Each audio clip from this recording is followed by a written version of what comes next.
What's up, everybody, and welcome to another brand new episode of the... Do I say it first? Do I say it first? Sometimes I forget. It's fucking Friday, man. This is the only way we've ever done it. Wow. That was... You were so confident in that though, Johnny. It was really... You know, sometimes you gotta put your nuts out there and see what happens. It's gonna be one of those episodes. Leave this all in. No, there's no editing today, for God's sakes. All right, so anyway. Why don't you take two there, buddy? All right, welcome everybody to another brand new episode, our Friday episode of the Geek Buddies. Hey!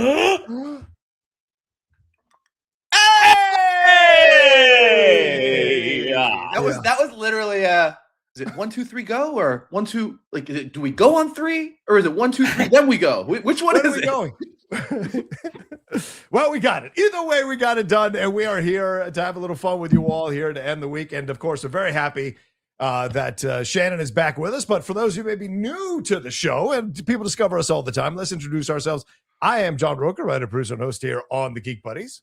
If you're new to the show, I promise the intro is usually better than that. But this is Michael Vogel, writer, producer of animated TV shows, movies, and video games.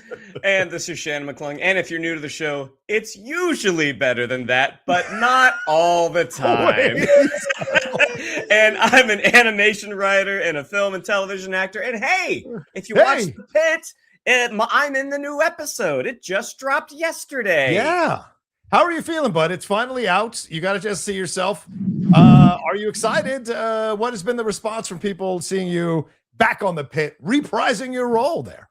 I'd have to go through the litany of comments that I've gotten on social media. It's mainly congratulations, or I didn't know you were on I heard your voice and then realized it was you. That's been a lot from our Geek Buddies audiences. I heard your voice and then looked and there you were. So that's usually my experience as well.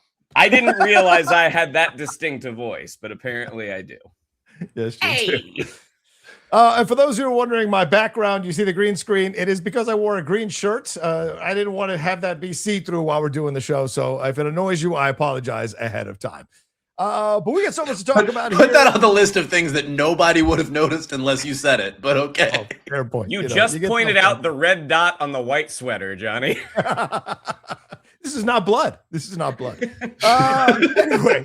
We're going to get into so much going on here. We're talking a little James Gunn news as well. We're going to get into some Sonic news, possibly some Scooby Doo news, and then we're going to get into some trailer stuff for sure that we're going to talk about here. A lot of big trailers dropped over the last 48 hours, and we're going to discuss all that here on the show. So sit back, relax, and enjoy yourselves as we go along through all this stuff. But gentlemen, we got to start here, and I know Michael might hesitate with me starting with this, but James Gunn, let's talk about it. James Gunn is in the news right now. There have been quite a few reports saying that James Gunn wants to fast track the Batman 3 so he can move on to the Brave and the Bold. Now, we know Christina Hodson is said to be working on the Brave and the Bold script. I've said that Muschietti, I don't think he's going to do it. There'll be another director, but this is kind of interesting news. It comes to us from Daniel Rickman here saying that Brave and the Bold is, quote, not coming for years. Gunn is pushing to get the Batman 3 out faster. He wants that trilogy over. He wants to move on. He doesn't want to Batman. So, Michael, you've been saying this for a while, two Batmans. You've been in the halls of power trying to figure out how to connect different franchises and all this kind of stuff. So you hear this stuff. Does this feel like we could be possible, or is this a little bit more of just kind of conversations in the wind? No, this feels possible. This makes sense. I mean, Look, if this rumor is true, it puts to rest. We're not going to see David Cornsweet and Robert Pattinson on screen anytime soon, together. Like that is, I think that when, there was that whole, why don't we just put them together? And to be honest, I am 100% sure those conversations were happening internally as well as on social media. Like, I'm sure there were plenty of people that were like, why don't we just do this? And I don't think Matt Reeves particularly wanted to do it. And I don't think James Gunn particularly wanted to do it. So I think there was probably a lot of creative pushback to that. Whereas from a executive level and from a brand IP level, there's probably a lot of people going, are you sure you guys can't figure this out? And it sounds like if these rumors are to be true, they won. And I think it probably was a little bit of, look, it took this long to get to the Batman Part 2. Right. How long are we talking about here? So I am sure that there's a little bit of Matt Reeves saying, guys, it took a while to crack this for lots of reasons, whether they were personal or creative, but Batman 3, I know what I want that to be. It's going to be a fast follow. And James Gunn is like, great, you do that. I think there's probably, and I don't know, there's probably other reasons that go into this, but I think this is probably one of the reasons why we lost that Amazon series and Wonder Woman. Oh, yes. If you're not going to be able to get Batman on screen with Superman as soon as possible, the best way to sort of put a Band-Aid over that while Matt Reeves finishes his thing is to bring in Wonder Woman first and have that happen and then get to Batman, which would actually be different and kind of cool. Something we haven't quite seen before in that way. So it feels like one of those rumors that I'm like, yeah, that makes sense. Like James Gunn wants to be free and clear of Matt Reeves. He doesn't want, like, it's a lose-lose for both of them. Like, yes, agreed.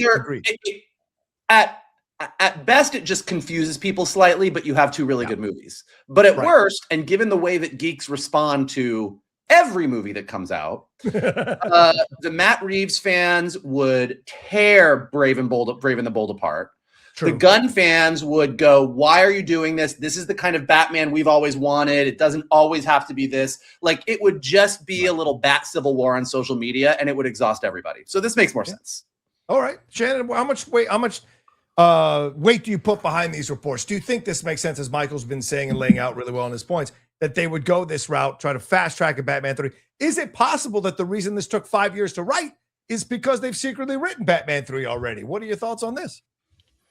I actually do think that is possible, that maybe if they haven't written it, that they know definitely the direction they want to go and how they want to conclude it. Because we've heard all sorts of stories about why this took so long to come to fruition with rumors about personal problems. But it will be interesting to see. Batman Part 2 took 5 years to get here. I know generally what big studio IP they try to aim for is a turnaround of about 2 to 3 years. That the studio would like 2, the filmmakers want 3. Hopefully they get 3, especially considering how well the Batman turned out, but it wasn't perfect. And it was just sort of I think individually we might have, different issues with the movie. I feel like the third act got a little long.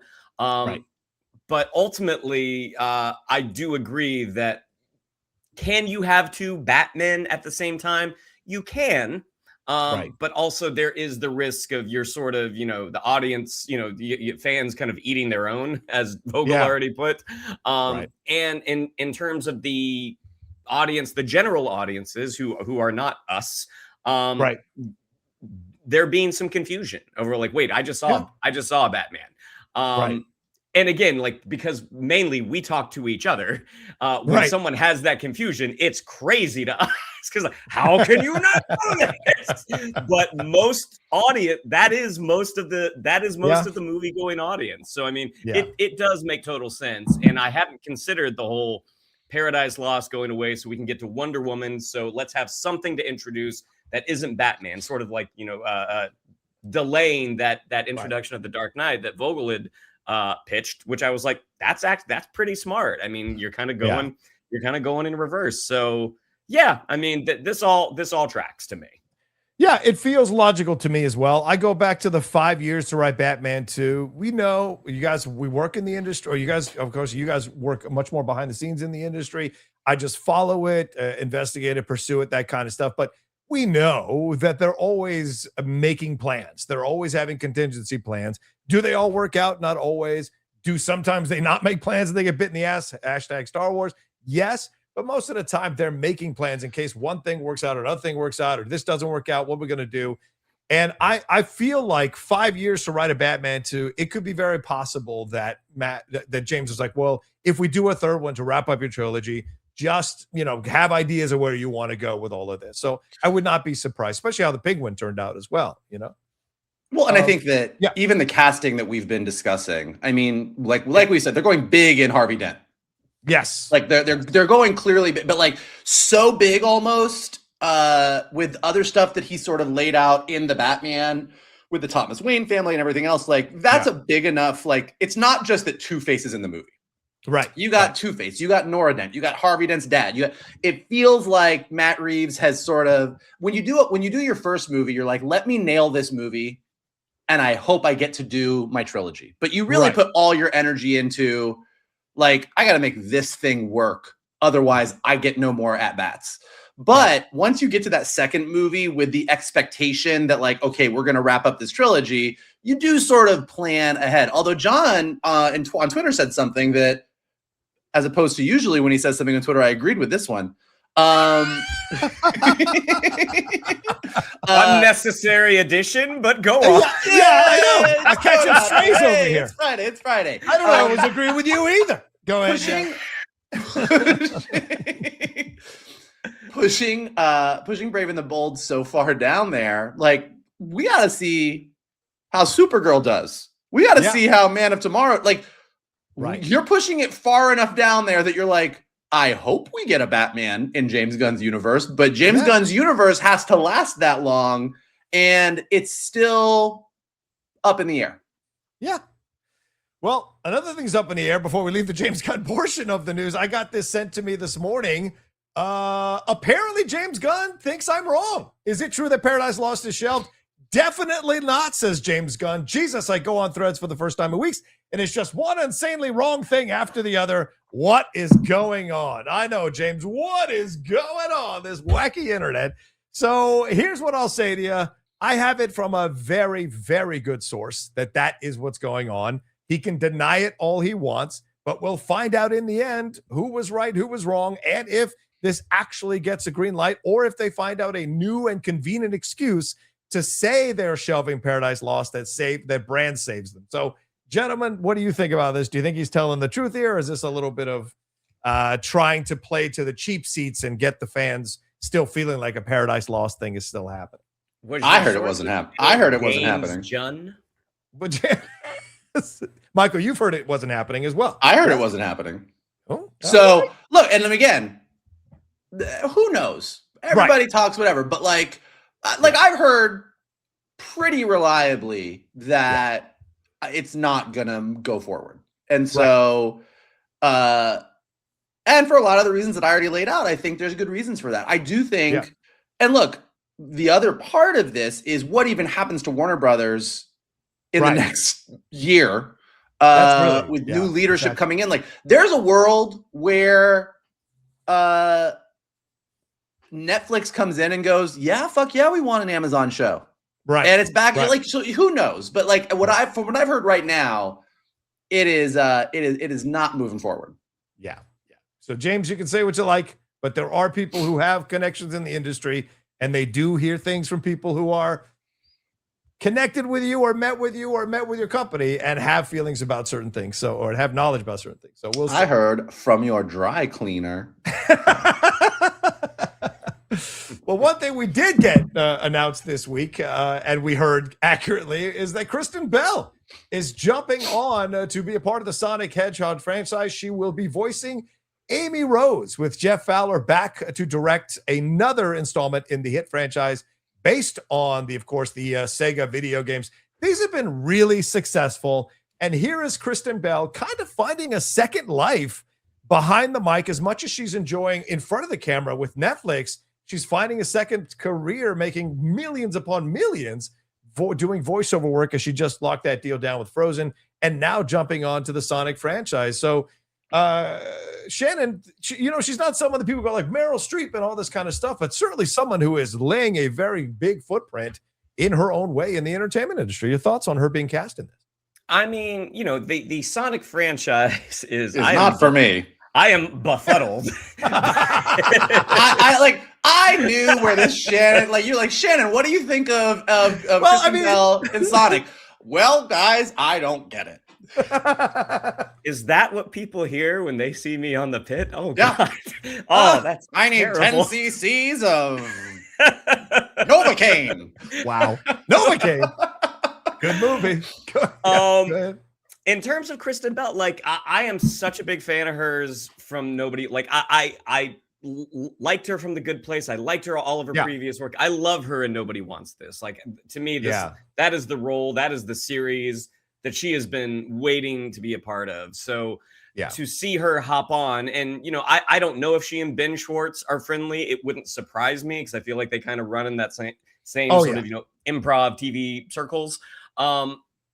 But yeah, I mean, that makes, again, the fact that this is getting a 4th chapter, again, is just wild to me. But I mean, if Kristen Bell, who has done a lot of voice work in the past, when you look at Frozen, you look at, her other TV work, if you can get Kristen Bell, I'm sure they are thrilled to have Kristen Bell, despite the fact that there's a dude in his 40s in LA who's kind of like, they made another one?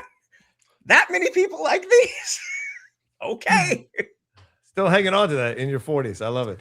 My Vogel. That's the truth. That's a fact.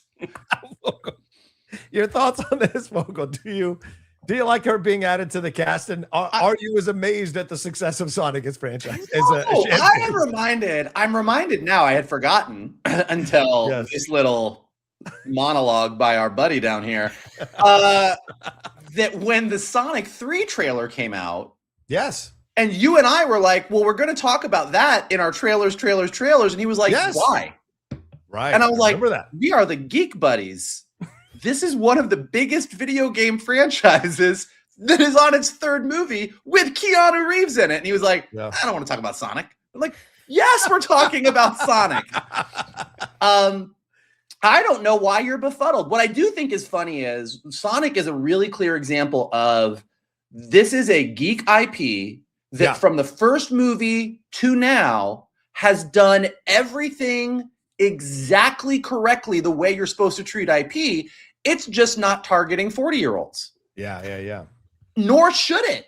Like they are very clearly targeting a younger demo, and that younger demo for them, these movies are epic. And the reason that these movies are epic is because if you understand the lore and mythology of the Sonic games, which, to be fair, gets a little confusing at points, they've done the story. They've done the Chaos Emeralds. They did the Shadow story correctly. They made little tweaks to it, but they more or less, what you see in the movies is a faithful adaptation of the lore in the games. Starting from the point where we had that Abomination Sonic and everybody freaked out and they said, oh no, and they went back and redesigned it. Smartest move they ever made. This is Sonic. In the same way, it's funny, in the same way that the Mario movies, I don't love the movies themselves, but you're like, I get why this was successful. People love Mario. People love Sonic. And Amy coming next after Shadow was like, that was the expectation. And Kristen Bell's great. I mean, they really did with Idris Elba and Keanu Reeves and Kristen Bell. Not only is Kristen Bell just amazing and talented and funny and has a great voiceover career, voice-wise, like they nailed that casting. So again, it's even Jim Carrey, I think he's doing some of the funniest, most relaxed work he's done in years as Robotnik. It's playing for the rafters. Like, it's not a subtle performance. But yeah, the Sonic movies just work really, really well. And it's like, for me, even though I could go to that movie and go, this is not the gripping drama. This is not Avengers Endgame for me. But I listen to those kids in the audience, and as someone who knows the Sonic lore, I'm like, this is a movie franchise that understood the assignment and is nailing it. Yeah, I agree with that. And I think Kristen Bell is I've been a fan of her since like Veronica Mars, and I loved her in Forgetting Sarah Marshall. And so I've like watched her career for years. And so it's always nice to see her exploding. And of course, she's also, a co-host on that podcast with her husband, Dax Shepard. So she is conquering on multiple areas of media in her own way without being this, grandiose thing, but she's being quite successful in that way and stepping in here. Ben Schwartz posted about it on Instagram very positively. Very happy to have her on board. Amy Rose is the one who has the crush on Sonic. So they're going to have some fun interactions and back and forth, maybe in the same booth together, maybe not. It depends on how they record that thing. But you've got more to come from this because you also have the other thing that was introduced at the end of Sonic 3 that might be interesting to see, the Metal Sonic, who is going to be the voice of Metal Sonic. They haven't announced that yet either. So that will that be someone of name and note as well? Because as you said, Michael, they are acquiring some really great talent to be a part of this and name talent to be a part of this. Listen, I cannot wait to make Shannon review the trailer for this movie when it comes out. And I can't wait for Shannon to tell us how befuddled he is when they announce Sonic 5. My befuddlement continues. Your befuddlement bemuses me. To the Ben Schwartz of it, I recently rewatched, did a rewatch of season 1 of The After Party that is on Apple, where Ben Schwartz is one of the regulars, which is a fantastic show produced by Lord and Miller, created by Chris Miller. Ben Schwartz is a fantastic performer. Like, obviously we know how funny he is. We know what an improvisational genius he is, but you actually get to see a little bit in The After Party of like what a good actor he is. So I imagine that some of that is despite my befuddlement, some of that is on display in Sonic. So hey, Sonic 4, can't wait to talk about it. and a genuinely nice guy. I ran into him at a party one time. Had no reason to be nice to me or talk to me, and we had a fun 10-minute conversation. Really genuinely nice dude. You could tell that from the interactions and the energy, and so you root for people like that. So, and of course, I love him as Jean-Ralphio in Parks and Rec. He'll always be iconic for that for me.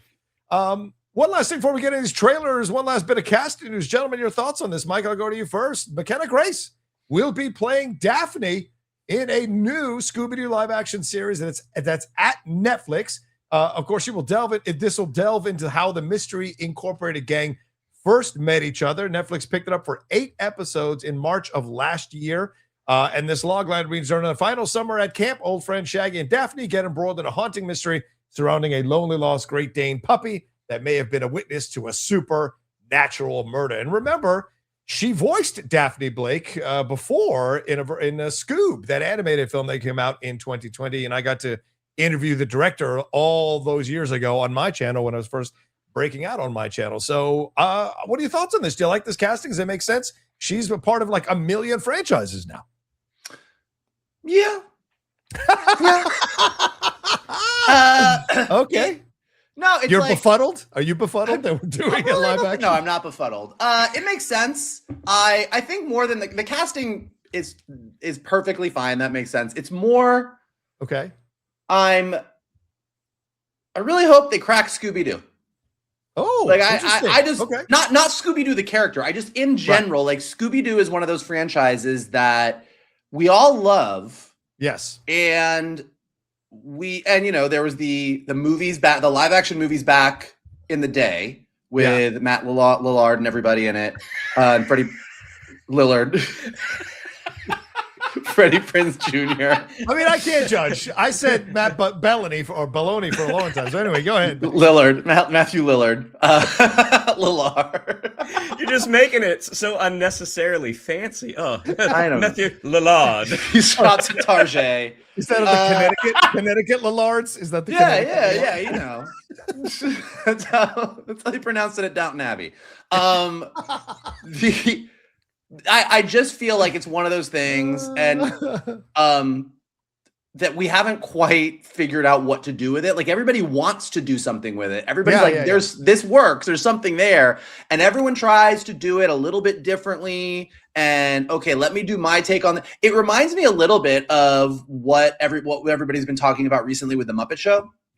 Oh yeah. Where Disney for years was like, let's do this with the Muppets. Let's do an Office-like sitcom. Let's update it this way. Let's do it here. And then Seth Rogen came along and said, let's just do the Muppet Show.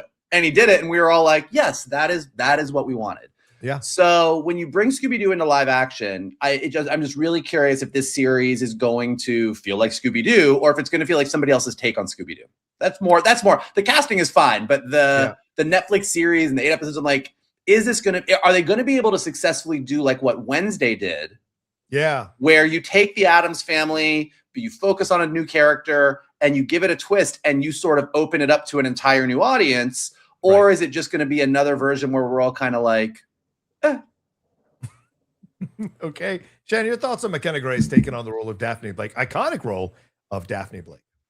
Yeah. I mean, I'm not over the moon about it, but I can't tell you anyone who would be announced in any of these roles that I'd be like, yes, they got him. I think the thing that we want from a Scooby Doo show, which Vogel already articulated very well, despite his pronunciation of Lallard, is you want them just to get the story right, because when you think back to the movies from the early 2000s, that casting, I think they got 50%, they hit a bullseye, and the other 50% they were off the board.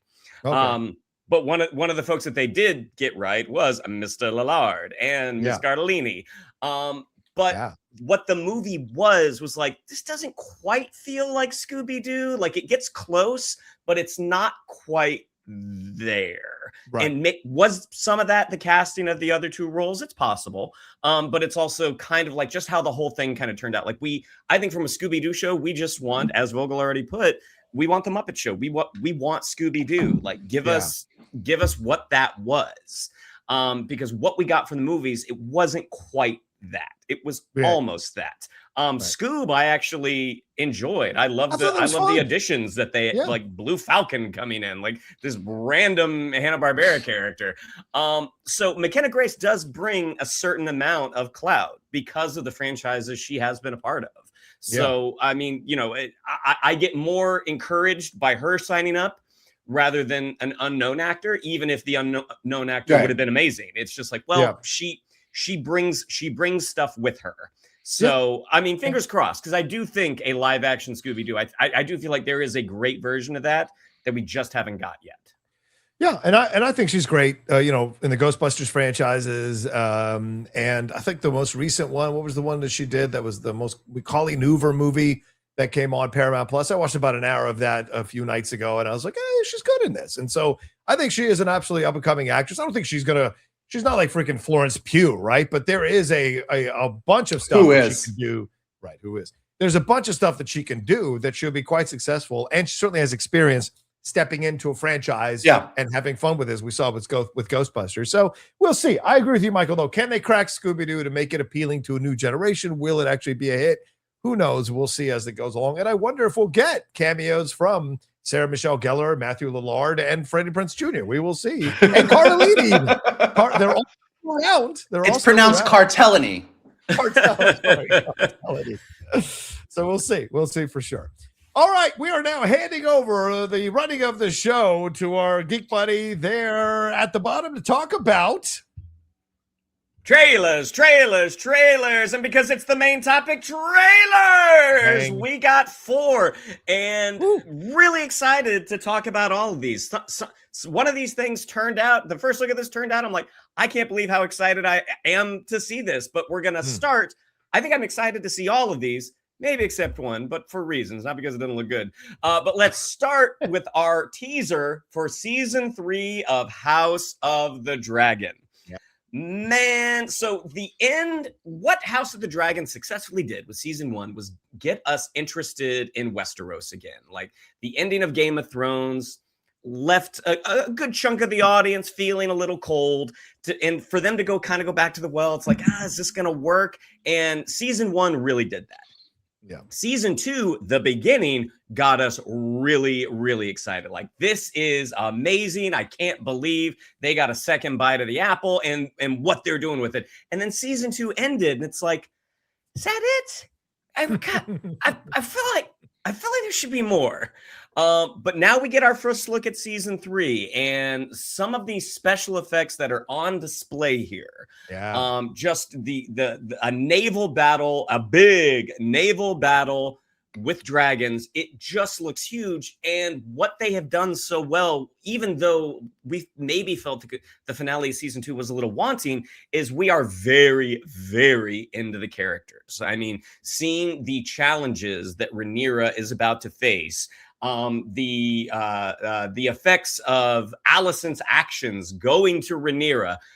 I am so excited to see this show, and Night of the Seven Kingdoms, figuring out who are we watching in Night of the Seven Kingdoms? How are they related to in the past? Who are they related to in the future? There are so many videos on YouTube because again, I have not read the books, going down this rabbit hole of like, oh, that person's related to that person. They were talking about Sir Duncan the Tall forever. That's amazing. But Johnny, let's throw it over to you first. What did you think of our first look at season 3 of House of the Dragon? I mean, this is how you do a teaser, especially as you said, when you've ended a season 2 in a little bit of deflating way. And you want to come back and say, we understand you guys are upset. We're coming with gangbusters. Here's the battle of the gullet. Step in and enjoy. And you love that. They even found time to introduce Ormond Hightower for a little bit. James Norton come in to be a part of this series. I thought was great. They teased the idea of her having new dragons and dragon seeds. How much are we going to explore that in this particular series and season rather? And also getting, as you said, the visuals of the battles on the ground, the naval battles, Aemon sitting there on that throne saying, yeah, it's cute that you guys had your little plan. I want to be king. That's that. And Kristen Cole, even, what role is he going to play in all of this? Getting there, surveying the footprint of one of the dragons. So much about this teaser got me very excited in the end, you know, with Daemon being essentially the worm tongue of Game of Thrones in Rhaenyra's ear going, embrace being the queen. And the shot of her looking up into that camera, as we've seen so many iconic shots of her turning into the camera, yet another one there looking like she's going to embrace this power. And a lot of people are speculating that she might be Rhaenyra the Cruel in this season. So will we now start to turn on Rhaenyra a little bit? That's going to be fascinating to see. So yeah, loved it. Mikey, House of the Dragon. Are you excited? Nice. Yes. But it's interesting, like House. No, I am like it took me a minute. It's been a minute, and season 2 sort of ended on a So it was like, okay, wait, where is everybody? What's happening? But once I sort of got my bearings, I was like, okay, like there's a lot going on. The good part is because season 2, the back half of season 2 was just like really frustrating creative edging. Like it was just like every episode was like, and now the war of the dragons is here. And then you'd be like, all right. And then the next episode, you get to the end, you're like, finally, the war of the dragons has arrived. And you got to the end of the season finale and they were like, oh, it's the war of the dragon. And you're like, are you fucking kidding me? I thought we were getting this war for the past 4 episodes, you fucking idiots. So it was frustrating. But once I got my bearings, it's like, yes, season 3 is the war that we've been waiting for most of season 2. So, okay, cool. And so they did deliver on that. They did deliver on sort of giving you a little bit of like where all the, you know, like Aegon with his burned body and his burned dragon is off in hiding. Aemon is on the tower. Like, you know, like Daemon is over. Like you got what's going on. It's interesting. House of the Dragon season 3 has 3 things going against it that it has to overcome, which is a lot for its 3rd season. One, as we've discussed, it has season 2 didn't really deliver. People have a little bit of a and I think a lot of that was due to the writer's strike. Right. I think so there's that sort of like asterisk of like, okay, everybody was in a bad spot. People were rushing to get things done. Maybe that's what happened here. Well, I'll give you that. Let's see if you come back strong here. It has the fact that George R.R. Martin very publicly is in a fight with House of the Dragon creators. Yeah, Ryan called out, and saying, I don't like what you did. Now that's a little bit challenging because as opposed to the Game of Thrones novels or the Night of the Seven Kingdom novellas, the whole story of House of the Dragon is told by a Septon as a history lesson. Like there's no character or emotional meat. So I do think it's a little bit, you can see how a showrunner would go, well, yes, these are the facts of the story you laid out, but to bring them to life, I need to do this and I want to do this. And then George R.R. Martin says, that's not what it is. And it's like, but I can see where that is a more challenging show running job than the others. And then it has Night of the Seven Kingdoms going against it. Like, I don't think anybody expected the little show that could to just chug along in its 6 shorter episodes and just capture everybody's heart and go, this is the Game of Thrones I've been waiting for. Like, this is what I want. So once we leave Duncan and Egg this weekend and go back to Alicent and Rhaenyra and Aemon and Daemon, are they going to be as exciting? Are we going to love them as much? So like season 3 has a lot to prove. Yeah. So I hope they do. The trailer was strong, but like they are fighting an uphill battle for our hearts after Egg and Duncan, I think. Yeah. And the uphill battle starts for real this time Season 3. The war for the dragons is here. The war for the uphill starts June 2026, and this will be 8 episodes. So 8 episodes to get through that war. All right, and that brings us to our next trailer. Oh, Lordy. It's our second look at Lee Cronin's The Mummy. So, holy crap. Am I going to go see this? I actually really want to, because it looks exceptionally well done. Yes. But man, oh man, does this look creepy. Like, we got the trailer where we got the tagline of what happened to Katie, and the rumor that they were debating on, actually changing the name of the movie to that, which I'm so glad they didn't, because this so leans into mummy mythology. And again, it's so separate from what Stephen Sommers did at Universal with those sort of, Raiders like swashbuckling adventures. It looks truly, truly terrifying. I mean, we're getting to see, I'm so curious about the health and wellness department that would allow this kid to go back home with their parents. I'm like, this seems like a real bad idea right now. But it looks like this will probably be a rollicking good time at the theaters. But let me throw it over to my fellow geek buddy who would love nothing more than to see me squirm in a seat. Mikey Vogel, what do you think of our second look at Lee Cronin's The Mummy? If you go see this without me, I'll be pissed. watching you watch this movie will be an experience whether the movie's good or not. So it'll be great. I said this in our text thread. I as opposed to Shannon, I quite enjoy horror movies, and I like scary movies, and I like being scared in theaters, and I think they're super fun, and I don't leave the theater scarred or freaked out. I'm like, that was a fun ride. I screamed and threw my popcorn. This trailer is the first trailer for a horror movie in a very long time that I left the trailer unsettled. Like, I was like, that trailer really bugged me. Like, I am nervous. I am scared of this movie. Like, there's something about it, and I can't put my finger on what it is. Like, there's really good trailers for horror movies out there that are very upsetting and make you jump and freak you out. And there's something about this story that just got under my skin, and some of the visuals really creeped me out. So I, for the first time, was a little bit like in the Shannon McClung seat of going, all right, I'm going to go see this, but I think this is going to fuck me up. I'm scared. which to me is a great feeling. Like, I'm like, let's ride the ride. And if Shannon is sitting next to me, all the better. Johnny, now, having sat next to you on a handful of horror films, you react to jump scares in a very visceral way. How would you say you reacted to this second look at Lee Cronin's The Mummy? Yes, I remember climbing the ceiling of the old arc lights during the first It movie when the projection scene happened in the garage. Oh my God. Half the people, a couple of the guys that we were with ran out of the theater, so you did them. Like, that projector scene happened, and I remember 2 people specifically noped out and just left for the concession stand, and 1 didn't come back. Yeah, no joke. But this looked good. I really was surprised. That first trailer was fine, but I wasn't sure, because putting a little girl in this kind of danger. What is the angle here? It has shades of Pet Sematary for sure. But I also think this is a, great to good horror.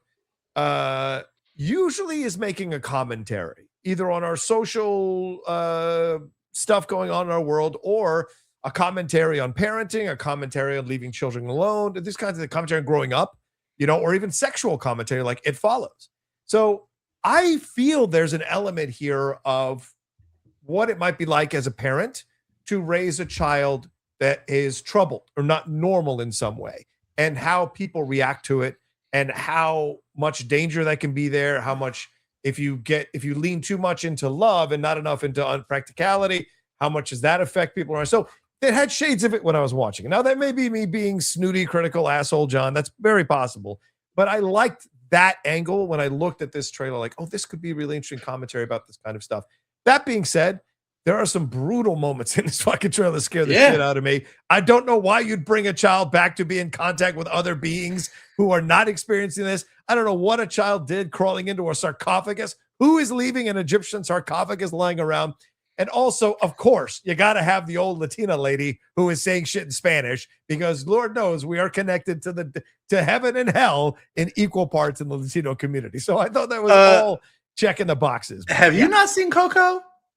Yeah, right. Exactly. Y'all, That's what y'all I'm saying. have a whole bridge straight to the afterlife that we don't have. It is very pretty bridge. I have seen it. It's true. It's true. So yeah, I thought this was surprisingly good, because I thought this might be a bit of a throwaway horror film. Looks like very interesting. Yeah. Well, and the thing, again, not being a huge horror fan, the thing that really gets me excited about a movie like this is, are there known actors in it? Yeah, like Jack Rayner, like Ireland's version of Chris Pratt, who was cursed, looking very similar and even sounding like him. That's no commentary on Chris Pratt, but as an actor, you don't want to look like somebody else. Right. May Kalamaui from Moon Knight, but the fact that they're the name value of the talent involved is not that high. Even Lee Cronin, like if you're an Evil Dead fan, I mean, you might be familiar, but outside of that, it's just what this trailer did, what even the teaser did was, it feels like it is connecting with an audience, again, on a very visceral level. And right now we need movies that are going to get audiences back into theaters. And horror does that. Horror does that. Yeah. And horror, and if you don't need October to get people into a horror movie, if your movie is good enough to where it's like people just want to go because they're so curious, even outside of spooky season, that's a huge encouragement for the life of theaters. Yeah. 100%. What is your scariest movie that you saw? It doesn't have to be in theaters or at home. What is the movie that you're like, this is the one that wrecked me? What sent you down the road of becoming the coward that you are today? Oh, this was not to everyone. This was just to No, it is to both of you. No. I want John's answer too. But specifically, what turns you into this man? Don't make me a part of this, Shannon. This is all you. Into this Sonic hating, horror averse man that you are today. Okay, you're really connecting things that don't. There's no. I have no Latino bridge that connects Sonic to horror. Well, I mean, my history with horror started when my sister Sherry was having a slumber party and they watched The Exorcist. And because I've always been fascinated with older girls, I snuck in to be like, hey, what are y'all doing? And then like literally got through the worst part and like, oh no, this is the punishment that I get for being a little creep. So The Exorcist was a big one. Even when I tried to go see the re-release of The Exorcist, when I was legally an adult, not really though. I made it through half an hour and I hit the light on my phone. I showed it to my friends like, I got a call. And I ran out and went and saw Almost Famous again. There was that. There was the Drag Me to Hell incident, which Vogel gets immense entertainment out of, but myself and two of our friends, we went to go see Drag Me to Hell in a slightly altered state. Okay. We were supposed to be going to see a documentary, and our friend Mike Ross had the great idea to make a pivot. And that movie terrified me. I literally got home where I was living with two roommates, our friend of the show, Michael Baker. I was sitting on the edge of my bed, unable to go to sleep. And then he came in where he'd been out with some friends, had a few drinks, and he's stomping through the house. And I've never been more comforted by knowing someone was on the other side of that door, someone that I knew. Oh, like, well, Mike Baker's not going to let anything happen to me. And those two, but also you played a part in this, Michael, with the Scream incident. You know what you did. Best thing I ever did in my life. You know what you did. Stand behind it. Prank calling Shannon when we were in college and pretending that I was Ghostface and asking him if he liked scary movies. And he knew it was me. Yeah. But I had 2 phone lines in my dorm room because of that. That's how the modem worked that day in those days. I remember. And while I was on the phone going, what's your favorite scary movie? I called him on the other line and he clicked over and I was like, hey, I know that you're kind of scared of being of these movies. I just wanted to call and make sure you were okay. And he shit his pants. The best was when you clicked back over and as Ghostface, I said, if you ever put me on hold again, I'll gut you like a fish. Jesus. So you threw gas on this fire that was already burning. Oh, but also, God, also The Descent. The Descent was a truly horrifying experience. That was also with Mike Ross. Mike Ross and I were legitimately clutching to each other the second half of that movie. I was with you. I will say, for someone who is so scared of scary movies, you have let us drag you to a lot of them. So I'm looking forward. So Johnny, what's yours? Oh, well, I won't give you 4 answers like Shannon just did when you asked for 1, but I will say that for me, the scariest movie is probably the most realistic ones. So, of course, Jaws and Nosferatu, those people know who followed me. They know how much those movies have scared me as a kid. But like Paranormal Activity and Texas Chainsaw Massacre are the 2 ones that I will never revisit just because they fucked me up so much. Because I grew up in an area of Virginia where I could see people that look like Texas Chainsaw Massacre and houses that look like something out of Texas Chainsaw Massacre. So that shit was very real. But the Paranormal Activity, the idea of, as a Latino, the idea of demons, ghosts, devils, like that stuff is real for me. And so the idea, and I say sometimes at night, if I'm scared or I'm alone, sometimes I'll say, dark energy, you're not welcome here, like they say in stuff. So seeing that sequence in that movie. Do you say it in Spanish? No, I don't actually, because I'm in America. But they yank him, especially nowadays. I don't say it in Spanish. But they yanked him, and she gets yanked. When he gets yanked at the end, I was like, I lose my shit. I lose my shit big time. So yeah, those are good stuff. So I like that you said, you say the thing to keep dark energy away that you've seen. How does that work in movies? Does the dark energy typically stay away? You know what? Movies are movies, real life's real life. And so far it's working. We'll see. Well, after that digression, Lee Cronin's The Mummy comes out April 17th. And you know what? I mean, we've got a couple of months. Maybe this is one the 3 of us get together and see. Maybe we do a little that before and after video. Sounds good to me. I love it. So a week later, we get a movie that I am so excited to see, starring 2 of my favorite people. This one is called Over Your Dead Body. This one is directed by The Lonely Island's Jorma Taccone. This one stars Jason Segel, who is amazing on Shrinking. Also, our new modern-day favorite scream queen, Samara Weaving. They play a married couple that have hit a bit of a rough spot in their marriage, and you find out that they are both planning to kill each other. The comedy that we get in this is so much fun. It's that forgetting Sarah Marshall comedy. It's jokes rooted in truth, and having Jason Segel describe the Australian accent as the English accent crossed with the devil, maybe one of the funniest lines I've heard in a while. Johnny, you've had some interesting partners in your past. What did you think of our first look at Over Your Dead Body? Speaking of keeping the darkness away. No lies detected in what Shannon just said. So it's very, very true. I really love this trailer. I'm a big Samara Weaving person. I think she's exceptional when she gets a chance to shine in these horror films like she did in Ready or Not. Ready or Not. But also like she's just a good energy. I like watching her on screen. She's got this kind of strength to her that I really enjoy seeing. And when you add that with Jason Segel's mania, I think it's a good combo. Do I believe them as a couple? Hell no. But that being said, I wonder if that's an element of the movie. Because I think this is based on a Norwegian film, an original Norwegian film, which has this approach as well. I think Noomi Rapace is actually in it. And so you see their interactions at the table when they're trying to outgrief each other is hilarious. And then you throw in Timothy Olyphant, you throw in Juliette Lewis.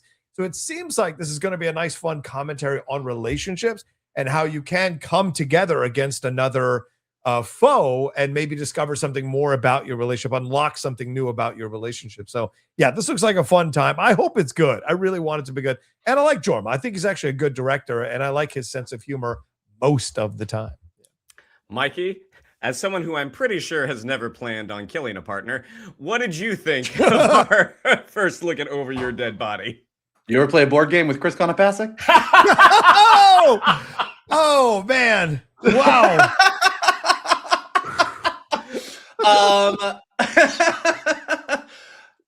Here's what's funny about this trailer.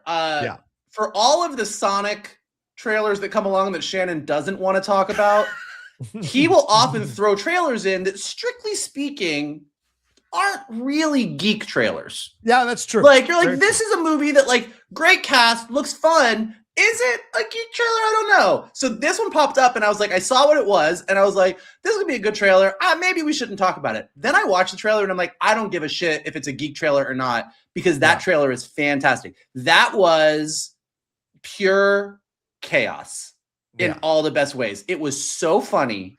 And yes, I'm with you guys. Like, Samara Weaving, Ready or Not, and Shannon was the one who introduced me to it. He went to go see it in theaters and liked it so much that he turned right around like a day later and was like, come with me. And we went to go see it. Yeah. Ready or Not is one of my top kind of horror, comedy, whatever that category is. Like, it's one of the top. I think it's so good. I'm so excited for Ready or Not 2. And Samara Weaving she has that great, it's exactly what you're talking about. It's like she's got that perfect balance for violence and dark comedy, and teaming that with Jason and then Timothy Olyphant. Like, it just looks absolutely fantastic. Like, and I agree with you both. The end of that trailer where they are trying to out grief each other at that table is so funny. I cannot wait to go see this movie. Yeah. Well, Over Your Dead Body comes out April 24th. Now we're going to fast forward a couple of months. Summer season, month of June. So they introduced this idea that there was going to be a fifth Toy Story. Now, for me, coming out of Toy Story 4, it was like, it was fine. Did you need this on the heels of the perfection that was Toy Story 3? Not really. I don't feel like this juice was worth the squeeze. So then when they say they're going to do a Toy Story 5, immediately I'm filled with dread. They talk about, it's going to be the toys versus a tablet. And it's like, okay, like, I get it. Like, that's what kids mainly like to play with now, or screens. So having no expectations for this movie whatsoever, the trailer comes out, and my goodness, they go hard with the Randy Newman music, the way that Woody is reintroduced into the story, seeing how Lilypad, our antagonist, our technological antagonist is introduced. I can't believe I am as excited for this movie as I am right now. But we'll throw it over to our resident animation guru, Mikey. What did you think of our look at Toy Story 5? Well, first I want to say I think Toy Story 4 is a much maligned movie. I don't disagree that out of the 4 movies, it's the bottom. Like, my personal is 3, 1, 2, 4. And I don't disagree that Toy Story 3, I still think, is the most perfect Pixar movie ever made. So Toy Story 3 is perfection. The ending is great. But Toy Story 4 has a lot going for it. And I think one of the things that it does that's the smart, including Forky, who turned out to be amazing and hilarious. But one of the things that Toy Story 4 did that was really smart was, even though Toy Story 3 ended with the feel-good moment of Andy passed his toys to Bonnie, Toy Story 4 went, guess what? Woody might not be Bonnie's favorite toy, and built a whole story out of that. Now, I think there's problems with the movie. I think most of the toy cast that we know from the first 3 movies don't have a lot to do. I think Buzz's story is very weak, but I think Woody's story and his arc with Bo is amazing, and I think it's really, really good. So I similarly, when they announced Toy Story 5, I was like, okay, toys versus tech is a good idea, but Woody left. Woody went on his journey. Like, how is he coming back into the story? What is this going to be? Are they going to force it? And much like you, like, this trailer, our buddy Brian, Leonard and I were texting about it. And there's certain trailers that come along where you watch the trailer and you just go, oh, No, they knocked this out of the park. They nailed. Like this is going to be, maybe this movie beats the Odyssey in box office this summer. I had my money. Wow. I had my money on the Odyssey being the movie of the summer, and now I'm like, oh, Toy Story 5 might surpass Zootopia 2. Like it is just going to hit hard, and just every part of the trailer, just there's a confidence. And we talk about this a lot with Marvel, how Marvel's us this. Toy Story 5 trailer has swagger. Like it knows it's good. Showing the way that Bonnie's imagination looks, which is very different from the way Andy's imagination looked at the beginning of Toy Story 3, is really brilliant. Yeah. The tablet thing, like we already said, is super brilliant. Woody being bald or having a bald spot is incredibly funny, but also taking Woody, who we've gone on this journey with. Most of us have literally grown up with Woody and Buzz. So to see Woody now in the role of like the elder toy who is past his prime is very, very smart. I think what this movie really rests on, and all of the buzzes, which I wasn't 100% sold on when they were like, there's going to be all these Buzz Lightyears. I'm in. I don't even know what they're doing, and I'm in on it. What this movie really is going to hinge on is the end, how they end it, because the thing that they're tackling, you can't do a movie where at the end of the movie, all the kids throw their tablets away and say, what was I thinking? I love toys. Because we do live in a world where kids are on tablets, and no matter what Pixar tells us, kids are not going to stop being on tablets. Yeah. So how they resolve this toys versus tech story has to be a little bit more nuanced, a little bit more complicated, but knowing Pixar when they're at their best, that's what they do really well. So I think they've probably got an answer that is not, the lily pad is bad, let's throw it away. But I'm curious to see what that is. But yes, much like Shannon, I was more on board than you were going in. But yes, that trailer came out and I was like, oh shit, this is now my #1 movie of the summer. Johnny, Toy Story 5. Will the franchise take a dive, or is it alive? No, it's very much alive. I mean, I've always enjoyed every one of these movies, so I've never been one like, we don't need another one. It was fine. I'm like, well, let's see what we can do. See what you can do with it, right? And they've never let me down. I mean, 2 is probably the one that I would say for me overall is not the one I run back to and watch the most, but I agree with Michael. Because you have no heart. That Jesse song, come on. No, the Jesse song is great, but the stuff with Prospector Pete or whatever, I was like, but like the stuff in 4, I agree with you, Michael. I think 4 is too much maligned because it is a much more enjoyable film than people give it credit for, and I thoroughly enjoy going back and watching whenever I catch it. And sometimes I put it on Disney Plus just for shits and giggles to have it on the background because I enjoyed the movie so much. But the thing that makes these movies work, and I think all of you would agree with this, is the heart, the relationships, the connections they have. I love in this trailer that we're getting more of Jessie. You know, Jessie's kind of, remember in the second one, even though it's not my favorite one, seeing Jessie get her agency and introduction, I thought was great. Her moments with Buzz are really fun when she gets to have it. And so her being the one that's going toe to toe with the lily pad. And as you said, we're talking about Bonnie's point of view. So it'd be a female toy against the lily pad. Lily pad is a female voice. So it's an interesting new approach to Toy Story that we're seeing from the female point of view. But we still have time for this. I mean, this made me cry when I was watching the trailer. Them hugging each other and all, like hadn't seen each other in a while. And the way they bring him back. We're desperate we're in a bad situation. We need Woody. And he comes in with that Clint Eastwood poncho, which I think is a great callback. But I think what you pointed out, Michael, is so smart. This bald spot is massive, okay? Because the first Toy Story came out in 1995, y'all. Yeah, man. 30 years. Some of y'all who are kids when you watch this are 10 years old. You've got bald spots now. And so it's a way of like saying to the audience that came with us, we got you. We know you're at this age. This is for you as well. And I think it's so smart. And the change in the animation, depending on Bonnie's point of view versus the Toy Story animation, brilliant. That's how you do it. And shut all those people up who were saying, oh, I don't like this new animation. There's a reason for it. And so there's just so much about this trailer that I thoroughly loved. And like Shannon, I was surprised coming out of it that it was great. It is great. I mean, Woody very much is. And this is what I kind of really loved about the trailer is he's the ultimate cowboy. And this is Jesse and the Toys. There's trouble in the town. Yeah, yep. And you call Clint Eastwood, and he rides in on his horse, and maybe he's a little past his prime, but he comes in, like, it has that vibe to it. And also, like, there are in an interesting way, there's shades of the original Toy Story is a classic toy that is dealing with a technologically advanced toy. Right. Cowboy versus Spaceman. And now it's kind of the same thing, but for today's kid.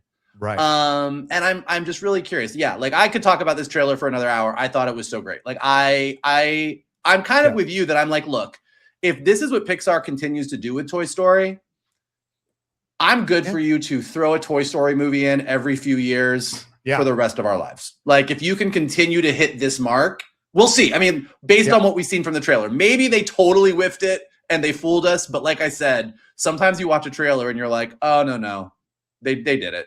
Yeah. And I do want to say one last thing on my points. Michael, what you brought up, I think is really excellent too. Like they better nail the story. When you set up tech versus toys, you're going way up on that high wire and you better get it right. And Disney's done this. Incredibles 2 focused on tech and people being caught up with merchandise, like being distracted. Yeah, but arguably did not stick the landing. That's what I'm saying. That's what I was getting at. Incredibles 2 didn't nail it. That's what I'm getting at. They can't make the Incredibles 2 mistake because it was interesting that they brought that up. And it's a corporation like Disney. So this is going to be interesting how they walk that line and make an end to film in a way that makes sense and validates using that storyline. It's like, and I say this all the time, and everyone can argue with me in the comments below, but I'm one of the few people that thinks Monsters University is a better movie than Monsters Inc. Agreed. And one of the core reasons that I think Monsters University is so good is because the entire movie is about Mike trying to prove that if he studies hard enough, he can be scary. Yeah. And a lesser movie would go, yeah, hey kids, you study hard enough, you can do anything you want. Yes. Monsters University gets to the end of that movie, and Dean Hardscrabble says to Sully, is he scary? And you in the audience are like, he's not. Like this, like Mike Wazowski can study as hard as he wants. He's never gonna be scary. Yeah. And the movie deals with that and actually answers a much more complicated question about what do you do when the thing that you've wanted your whole life isn't really what you should be doing. So with tech versus toys, I feel like they're in a similar area of like every parent. We've had several of our friends who have kids texted me and they're like, this is great. I hope my kids see this movie and throw their pads away. And I'm like, well, they're not going to. So it's going to be interesting to see what happens. Yeah, Disney doesn't want you to do that at all. Yeah. Well, Toy Story 5 comes out June 19th before it eviscerates the Odyssey, according to Michael Vogel. This is going to be I don't know if it eviscerates, but I do think those are the two movies of the summer right now. Those are what I'm placing my bets on. I think this could be a fun conversation for us down the road before the summer starts. Who do we think is going to win the summer and like give our reasons for it? Because Spider-Man's in play as well. Don't count out Spider-Man. It could be any one of those. I think Spider-Man I think Spider-Man will do great. Even if Spider-Man is not as good as we hope it is, but let's assume Spider-Man Brand New Day is actually like peak Marvel. Yeah. Just peak Marvel. It'll do gangbusters. Yep. But I think my money is still on the Odyssey and Toy Story 5 to outperform them. Yeah. It could be. So we'll see as we get closer. It could be a Zootopia Avatar situation again in the summer. Yeah. For sure. Yeah. All right. Well, there you go. That's our show for today. Thank you all so much for joining us. We appreciate you, whether you're watching or listening to us here on the Geek Buddies. Shannon, what do we have to tell these wonderful people? Yeah, I'd like to follow us on social media. On Twitter, it's @geek_buddies. On Instagram, at @the_geek_buddies. If you'd like to follow me on social media, on Twitter, it's @Shannon_McClung. On Instagram, at Shannon the Geek Buddy. If you'd like to follow Mr. Vogel, it is @MKToon. If you'd like to follow Mr. Rocha, it is @The Rocha Says. Ike. Go ahead and smash that like button below. Subscribe to Johnny's John Rocha page. Check out all the amazing content he has got there. Leave your comments below about everything we talked about. What is your favorite scary movie? How do you pronounce celebrities' names? And what do you think of the Sonic franchise? Let us know in the comments below. If you're listening to us on a podcast, leave us some stars and comments so we go up in the rankings and more people can find us. And as always, the best thing you can do is retweet this video, post it on your socials, send it to your friends, and tell them to hang out with your buddies, the Geek Buddies. There you go. Thank you all so much. We appreciate you all madly. Take care of yourselves. Be well. Have a great weekend. And we'll talk to you next time with another brand new episode of the Geek Buddies.